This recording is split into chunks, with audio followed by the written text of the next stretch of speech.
Pointing a potentially blinding laser at an aircraft is not only dumb, it could get you into big trouble. A Sacramento man is accused of doing just that, flashing a laser at a police helicopter. Bob Moffitt, live at McClellan Air Park, where their chopper is based. Bob?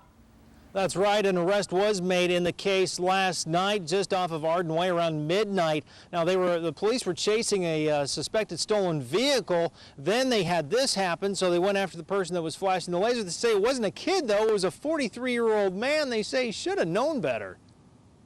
Officer Dustin Smith knew exactly what was happening. It just lights up the whole cockpit. A green laser, they say, was in the hands of this man, Don Larry Watson. We went to his home after his release from jail to ask him what happened and ran into his stepfather, Henry.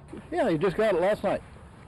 And he was told, don't point it at anything in the sky. Steve Lewis was piloting the helicopter at the time. My first fear is, what is the laser attached to? You know, is it just a laser pointer or is it attached to some type of weapon? Henry says evil intent was not present. His stepson was just annoyed by the sound of the helicopter. He's an alcoholic. That's it. He has no sense whatsoever when he gets drunk. I mean, it's bad.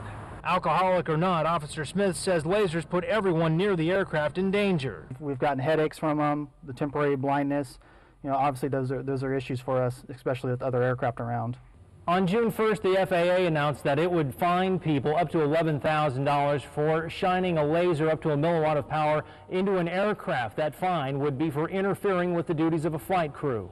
It's an expense that Don Larry will be looking at if convicted, an expense he isn't aware of yet. He's going to put his Harley up for sale, so he's got to pay the bail bonds plus an attorney. Officer Smith says he hopes this case will be a lesson to others. It's a critical stage, especially for them out at the airport, is, you know, they're landing an aircraft, they're responsible for hundreds of lives on board, and if they're being blinded by a laser right before touchdown, that could be tragic.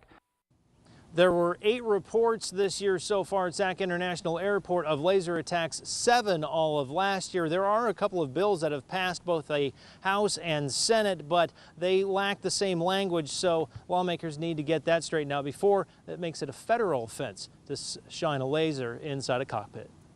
Thanks a lot, Bob.